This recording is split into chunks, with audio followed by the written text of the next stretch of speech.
Welcome back to Nick Lenz's Comic Corner Classics. This episode number 2011 and Doubleshot number 1905. I got, kind of basically in a way, mostly put just kind of, some issues from one series and a complete collection. Well, the first volume complete collection, mind you. Yes. Now, we are discussing first the last 7 issues of when it was called Dark Avengers. Yep, Dark Avengers.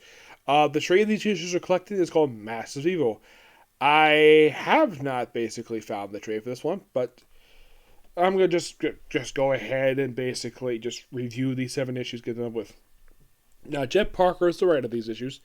Now, in these issues, it's a 7-parter where the Dark Avengers, which are joined by Moonstone, who becomes Captain Marvel in the story arc, she rejoins the team. At this point in time, I think these issues came out in 2013, if I'm not mistaken, correct? No, it was 2012. Yeah, 2012 was when the very next issue came out. So, reading this from a publication perspective, this was the first time Moonstone has been involved with Thunderbolts in 2 years. Yep, 2 years. Oh, and by the way, they're in Ultra Reality, and they're joined by John Walker, who at this point, at the start of the story, is a former U.S. agent. In this particular reality, New York basically boroughs are divided upon the former superheroes. We have a version of the city run by Iron Man, with Hank Pym basically as a subordinate. We have a section where I think it's like Namor is married to Sue Storm. Yes, seriously. There's Yancey Street controlled by a monstrous version of the Thing. Reed Richards still has Vax building, but apparently he's not married. Don't know what the Human Torch is. Thor and Hulk are not around.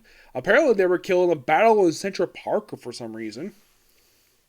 So, they basically have conquered Manhattan, and basically it's all in the territories. Now, why in the world have the heroes turned villain? It's basically the book itself is also reality. The Earth itself is basically designated as Earth number 13,584. Makes first appearance technically in the previous issue, but this was one of the alternate realities. This is called AIM Distorts New York. You have also a section controlled by Doctor Strange, a Hell's Kitchen controlled by Daredevil, who has Spider-Man working on him, and Spider-Man apparently dies in his reality. He doesn't speak for some reason. At one point, he did have the Venom symbiote, but Tony Stark gets hands the symbiote and lobotomizes the symbiote. Yeah, the symbiote is practically brain dead. Can still move a little bit, not much. Yeah, Ben Grimm's got a group. Reed Richards. There are others, officially.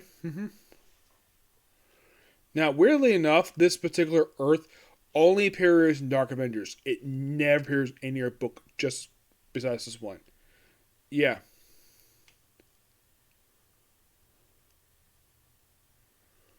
Yeah, so they have this reality. So we have it where Dr. June, she practically is the star of the story arc. So she basically is proactive. Thor, the Ragnarok character, he is basically unconscious a lot of the story arc until basically Ghost Central Park gets that reality's Thor's hammer. Which anybody who's not worthy can hold this hammer. As happened, his hammer is presumably destroyed in the previous story arc. Yeah. So you're probably thinking, wait, U.S. agent, what the heck is going on here? There is an explanation for that. During the story arc, John Walker is given the Venom symbiote, and his cybernetic parts are completely dissolved, and he gets new body parts. So, and June also took the time to recreate his old U.S. agent costume. And fun fact, he's still like this very day. He may have changed costumes, but he's still kind of bonded with the Venom symbiote. Yes, after 10 years, basically, this is still like this. Had not changed. Not at all. If you're curious, though, what in the world, basically, what issue of the story arc did John Walker U.S. agent once again? It was issue 185. Yeah, that's when he became U.S. agent. which, when it comes to publication, this is the first time in basically a little over 2 years, that actually almost 3 years since he did this. They did mention in the book that he had basically been in a wheelchair for about a year at this point in time. Now, you're probably thinking, about a year and 3 years passed by? Sliding time scale, of course. Excuse me. But in fact, also, that they do mention in, I think it was Injustice Book number 1, they do mention that book that it had been 1 year since the invasion. So as them saying been about a year since the events of Siege is a bit odd, so it's implied Dark Avengers is set in the future, somewhat, but the book doesn't bother basically bring up when the heck this is taking place. Yep, so, by the way, trick shot. Spider is shrunk, and he stays shrunk the whole story arc until the finale where he's killed by Dr. June Gavana. Yes, basically she kills him by stomping on him in his small form. Why is he small? Hank Pym shrunk him. No, seriously. The Hank Pym this world shrunk him. Also, June controls him with an implant that he put on his freaking ear. Yes, seriously, this is what Jeff Parker wrote June to do. It's interesting, though, of all the characters, the only characters who practically do anything this whole... By the way, Scar hates June for basically hypnotizing him. So you might be thinking, okay, who are the stars of the story arc? June, obviously, U.S. Agent, Moonstone, who halfway through the story arc becomes Captain Marvel for some reason. Yeah, she puts on the current Captain Marvel costume. Yeah, you might see here on the cover, she actually is wearing the Moonstone, the Miss Marvel costume she wore during this run. She is not wearing it in the book. No, she does not. You could say that, yeah, she did pretty much in a way. Let's see. Think of it. Here we go. She pretty much in a way did just, well, recreate the current Captain Marvel costume. Now you might think, okay, why in the world would she recreate the Captain Marvel costume? Don't know. And by the way, she of course takes the Thor Ragnarok, takes Central Park, and becomes basically a new character. Yeah. If you're curious, though, Ragnarok gets bald and calls himself basically Clor or whatever. Yes. He gets a brand new look.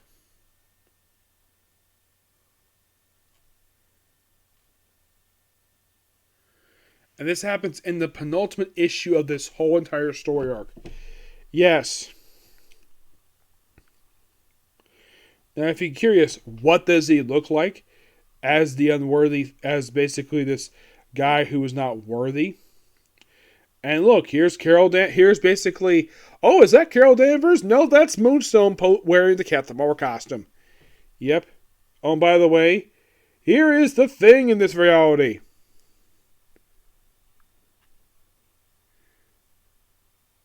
Yes, seriously, he looks like this. Yeah, and then of course we have, okay, the clone of Thor. Oh, and by the way, Doctor Strange is evil. So he proceeds to, where he's like, has this thing in him where he's like an evil demon. Where, get this, Iron Fist is trying to punch him with his Iron Fist. And, continue chi. And then, of course, Doctor Strange's parasite proceeds to eat Iron Fist. Yes, he eats Iron Fist for reasons. Yeah, and then we have this happen right here. Where you have the clone of Thor just walk to Central Park and pick up the Ultimate Reality Thor's hammer, and he becomes this. And yeah, that's his current look. Yeah, and you might be thinking like, yeah, if you're curious though, who was responsible for creating this character? Mark Millar. Yes, Mark Millar created this guy. So, basically this reality is pretty much destroyed and the reality is basically collapsing itself. And of course, you have Dark Avengers, Dark Assemble. And we have the final issue in basically them going on a charge. And nothing. The book ended right there. What happened to the group? They disbanded. As revealed by Barney Barton when he popped up in Hawkeye.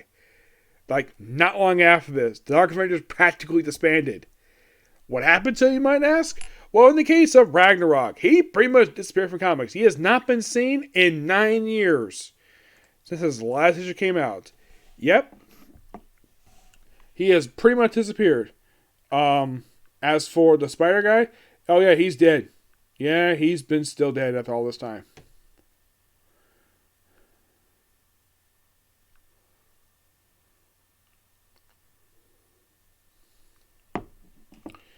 You might be thinking, okay, what about Toxic Dixie, or aka the Witch? June herself, she still appears.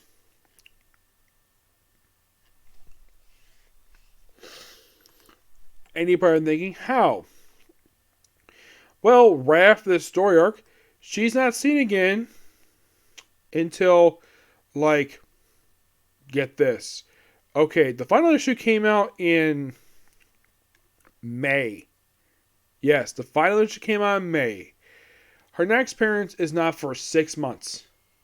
Yeah, where she appears for the final story of Avengers Assemble, part of the post-Infinity stuff, appeared in 1 issue of the current volume of Captain Marvel, and actually was 1 issue of the Kellis Hanukkron, and that's it. That is literally the last time I saw her was 7 years ago. So, yeah, she has not made a physical appearance since then. And you're thinking, okay, well, what about the rest of the team?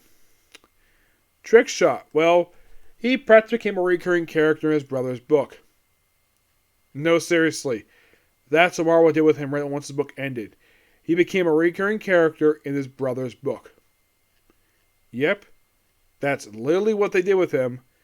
Or he just mostly appeared in the Hawkeye book.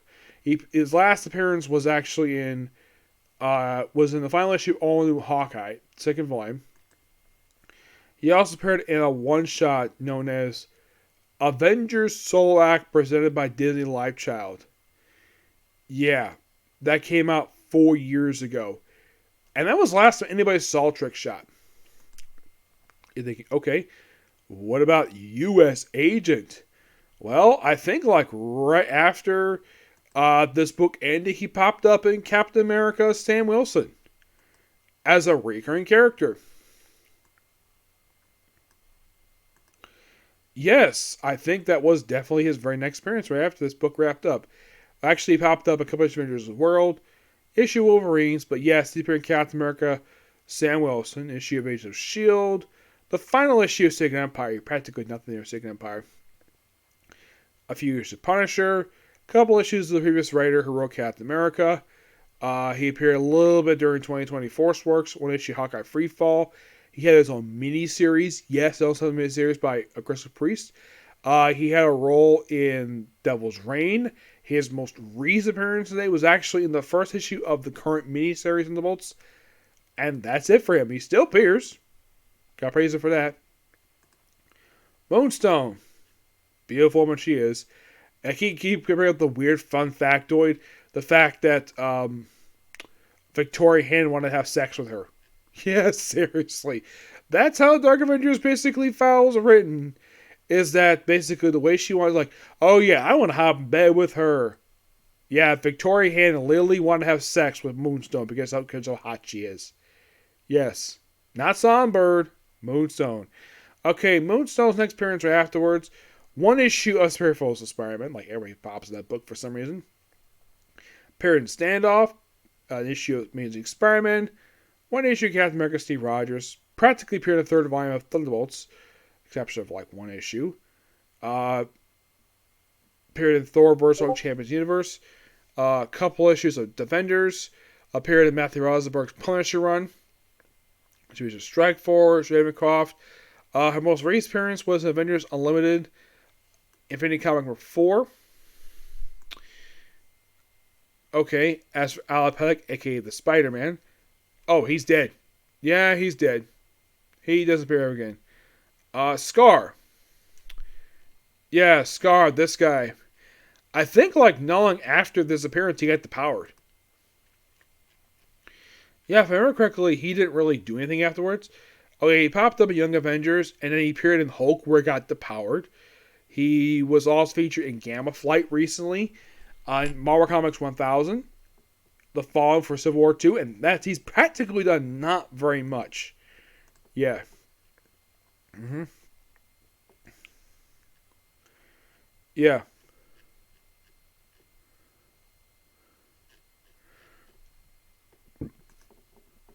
But that's Dark Avengers. Yeah, they're pretty much gone.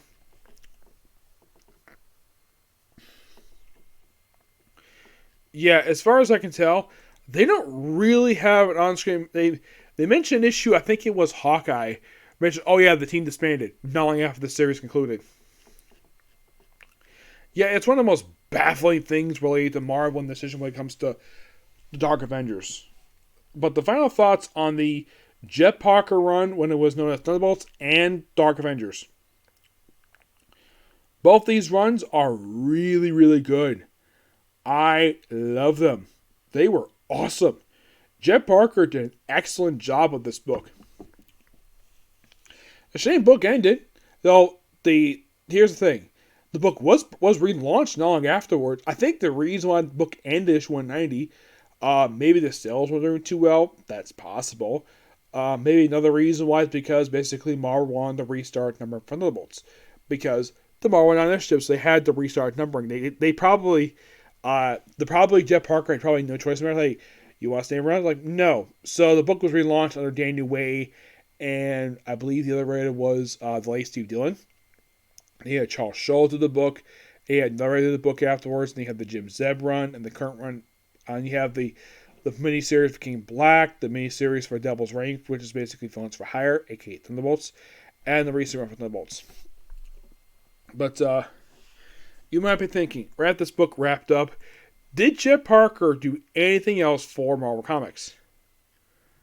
Well, he of course did a run for what was that book? It was Just League United. I was not really a big fan of that run, but he's a really fun writer. And you might be thinking, okay, did Jet Parker do anything after this book wrapped up? With issue 190. Well, not long after this, he wrapped up his run for Red She-Hulk. And he did a few issues here and there. He did the first issue of Age of Atlas Volume 3, where he basically just, I think he did a backup story for the book. But that was the last thing he did, was this miniseries, this Greg Pak miniseries. He also covered, he did Indestructible Hulk A number 1, the final issue of Fantastic Four, by James Robinson, Avengers Origins number 1, which I believe was just a reprint issue. Yeah, he did the fourth story of the book. Mm-hmm. So he didn't do very much at all. The last thing officially he did for Marvel was basically about 3 years ago. But if you think about it, he practically ended his time at Marvel when Red She-Hulk ended. Yeah, when that book ended, which was like 9 years ago, I think that was pretty much, in a way, the end of his time at Marvel once this book wrapped up. I will eventually review Red She-Hulk at some point. I want to finish reviewing Hulk Volume 2 first. Okay, but we still have another Jet Parker book, so let's go into more Jet Parker awesomeness in the form of Agent of Atlas, the Complete Collection, Volume 1. This book contains the original Agents of Atlas miniseries released in 2000, which Jet Parker did write that one. We also have Amazing Spider-Man Family number 4, Secret Invasion, Who You Trust, bunch of short stories here. Experts Class number 8, Wolverine Agents of Atlas 1 through 3, Dark Radio Nation, which is the story that led to the second volume for Agents of Atlas, which this book contains the first 5 issues of that book, along with, get this, they also took the time to contain, you're going to love this, the first appearance of all the characters, include like Yellow Claw number 1 was first appearance of Yellow Claw and Johnny Woo, Menace number 11, first appearance of M11 the Robot, Now, these are the members of the group. You have Namorita, Gorilla Man. This is, of course, the original one, not the one pair of Headman.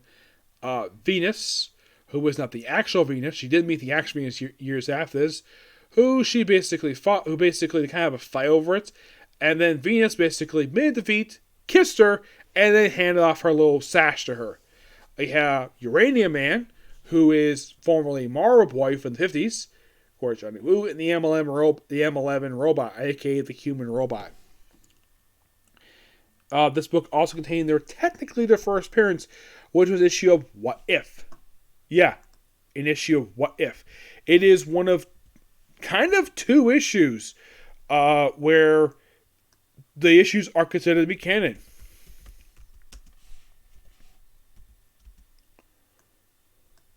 Yeah, seriously. It's one of the most weirdest things when it comes to Ages of Atlas. So, yeah, here's basically your first appearance. We have Yellow Claw number 1, first appearance, like I said, Yellow Claw and Johnny Woo. Menace number 11, M11 Robot. Venus number 1, Venus. Namorita's first appearance from Marvel Mystery Comics number 82. Marvel Boy number 1, first appearance, All-Around Boy. Men's Avengers 26 is the first appearance this one. Excuse me. Yes, it's the first appearance of Gorilla Man. Yep. We also have What If number 9. I believe this was I think this is the canon. I think this is canon. Well, actually, they made it canon years later. Basically, you can say that this version of the group is based upon this group. Mm-hmm. Yep. Yeah, and of course, also there's other books per se. Yeah, so what happens in Age of Atlas miniseries? This is what we start with, the Age of Atlas miniseries done by Jet Parker. Mostly you have Johnny Woo, who at one point was old. They mentioned, oh yeah, these groups were acting in the 50s, but then they were reacting president of S.H.I.E.L.D. So Johnny Woo basically reassembled. Well, first he had to de-age him, basically look back to the 50s, and they basically reformed the team. Took a while to take on Yellow Claw. And basically, after finding Yellow Claw throughout the whole miniseries, it's revealed that everything Johnny Woo basically experienced from the moment he debuted up until now was all pre-planned. Yep, and then Yellow Claw died by being eaten by a freaking dragon. Yep, that miniseries is pure awesomeness. Jet Parker clearly loves 50s characters, so he included 3D Man years later as part of the group. We have very short stories in here. When it comes to the Age of Atlas. Oh, yeah. Yeah, like I said, very short stories here. Mm-hmm. Now, oddly enough, when it comes to Age of Atlas, they apparently had this weird thing. They've had a couple ongoing series. The first one they had, which was published under Dark Reign, lasted 11 issues and then got axed for no reason. I don't know the reason for it. Maybe it was low sales. I don't know.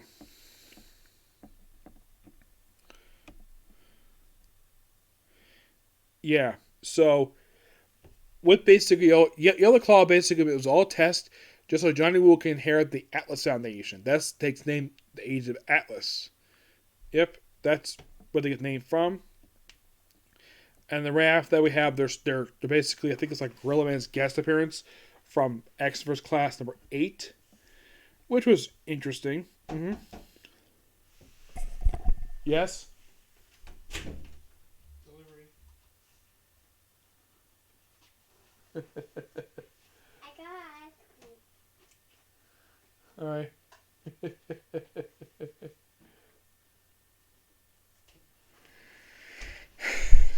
My brother and my nephew. Anyways, so, yeah, he just mostly X-Name with Gorilla Man, just a quick guest appearance. I mean, why not? Books are by Jet Parker, so they figured why not include in here. Mm-hmm. Then we have his guest. Then we have the Age of Atlas team with Spider-Man for a story. Yes, a short story team with Spider-Man. Really good story here with that one. Mm-hmm. And then they have a short story from Secret Invasion, Who Do You Trust? It's mostly put kind of in a way what they're up to during Secret Invasion. Yeah, that's most of the one-shot basically serves for. It's a short story is. Mm-hmm. Yep. And then we have Wolverine, Age of Atlas. Age of Atlas. Yeah, this is the 3-issue miniseries. Wolverine cooperated with Age of Atlas before he got his claws. Yes, it's a miniseries done by Jeff Parker, where basically the team taking the frickin' Brood. Yes, the Brood. Before Wolverine met them in the King X-Men comic, which is kind of weird. Yep, and of course I've already talked about the stuff for Dark Reign. Yeah, and then pretty much right after the Dark Reign issues, we just have debut of all these characters in these classic comic books, which it is surprising Marvel included these issues in here. My only guess is the reason why they did, and this is just my personal theory, just because I guess some people basically probably do like the Age of Atlas, but they're probably curious about their debut comics. Yes. That's mostly put what I think, basically the reason I put in here. And they put it right after the Dark Reign issues, which is interesting to say the least. And yeah, here's some artwork from this classic issue. Yeah, you have an Asian basically picture stereotypes. Excuse me. And yes, that's what Maria looked like in her debut. Namora, she's actually Namor's cousin. Now, later on, she basically did have the same hair color as she did have a more defined look with her years later. Venus, yeah, all about beauty, whatever. It's a romance issue. Marvel Boy, believe it or not, this book actually lasted for 2 issues. Yes, seriously. A 2-issue comic book. Yeah, that's kind of the weird thing comes to Marvel Boy. Now, Menace number 11, this actually was the final issue of this series. And okay, let's have it where, get this.